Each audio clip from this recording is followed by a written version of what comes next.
Hey guys, I'm gonna jump on and do this lesson for day 5. If you're on day 5, if you're not, please do not stress. It's not a big deal. But if you are there, this is the stuff that we are doing for day 5. So plot and setting. It says that you need to.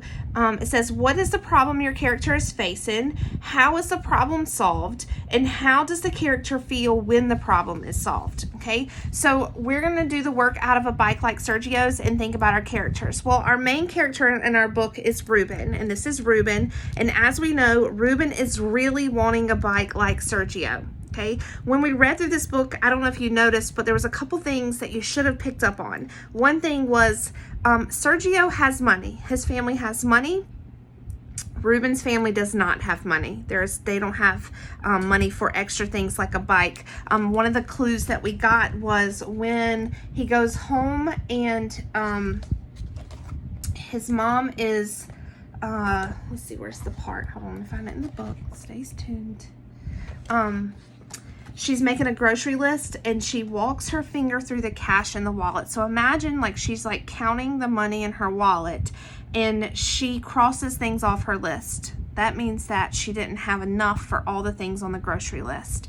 So she can't even get all the groceries that she wants.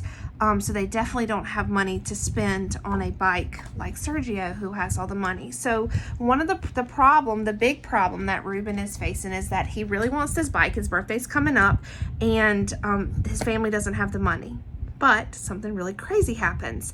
This lady drops a dollar bill on the floor, what he thinks is $1, and he picks it up like most of us would, and he sees her leave, and instead of chasing after her, he goes, it's only $1. It's not a big deal. Well, we could talk about that, all kind of things about that. But once he gets home, he realizes it's not $1, it's $100. And so he gets in his head, oh my gosh, I can get this bike. I'm going to get this bike. It's going to be so awesome. He's thinking about it at school. He's thinking about it everywhere. He's thinking about it at home, but he knows that he can't just bring a bike home, because if you brought a bike home all of a sudden that costs $100 and your mom and dad didn't give you any money, they're going to say what? Yeah, where did you get that money from? And so Ruben is battling with himself. He's having a huge battle. He's found this money. He really wants a bike because, like most kids, if somebody gets something, you want it too. And like adults, if my friend goes on a trip to Hawaii, I want to go to Hawaii too. It's just part of who we are. So Ruben is really wanting a bike like Sergio. But he's found this money and he doesn't know what to do. He knows if he goes and buys it, that his parents are going to say, where did you get it from? But he doesn't know if he should give it back or what he does. So that's one of the problems he's facing.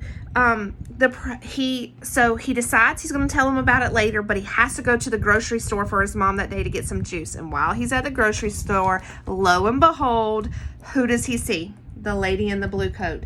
So he sees her at the grocery store while he's supposed to be buying the juice, because remember, he's going to go home and tell his parents once he gets this juice. But he sees the woman in the grocery store, and like, I love how the illustrator makes her face. She looks a little concerned, like maybe she doesn't have enough for her groceries this week, because hey, $100 is a lot of money.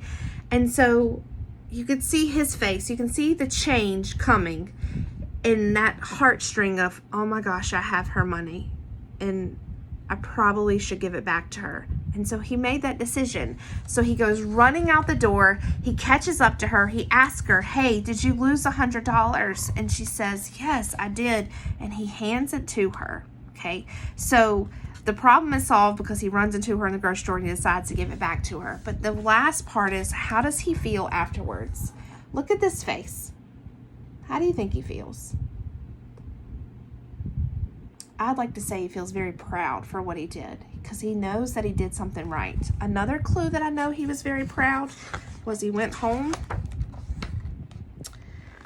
and he told his parents. He's a little bummed about not getting the bike, but he told his parents, and they told him how proud they were of him for being honest and giving the money back.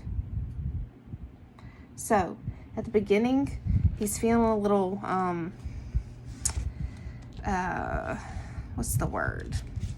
I would say then Ruben is feeling very selfish in the beginning, because he's only thinking about himself and the bike, not that lady's money. He's also feeling a little jealous of Sergio's bike, But in the end, after the problem is solved, he feels very proud of the decision that he made. So you're going to do the same thing in your book. So you're going to talk about this character in the book. Now, there are 2 characters in this book, the boy and the tree. So you can choose one. One is actually easier to do than the other. I'm not going to tell you which one, but you can choose one and decide which one you're going to do. Are you going to tell me what the problem is the character facing? What problem is the boy facing? What problem or what problem is the tree facing? How does the problem get solved? And how do they feel in the end? Okay, so whichever one you want to do, the boy or the tree, because they both are characters in this book. All right, so good luck. I know you can do it. You're super smart. Y'all got this, guys. I know you do. I know you do. Please show your parents. Don't give them a hard time. Show them how much that you know. Don't write one sentence. It's not a one-sentence answer. None of this stuff is a one-sentence answer. Give them all you got, just like you would for me, please. Please, please, please. No attitudes. Just do it.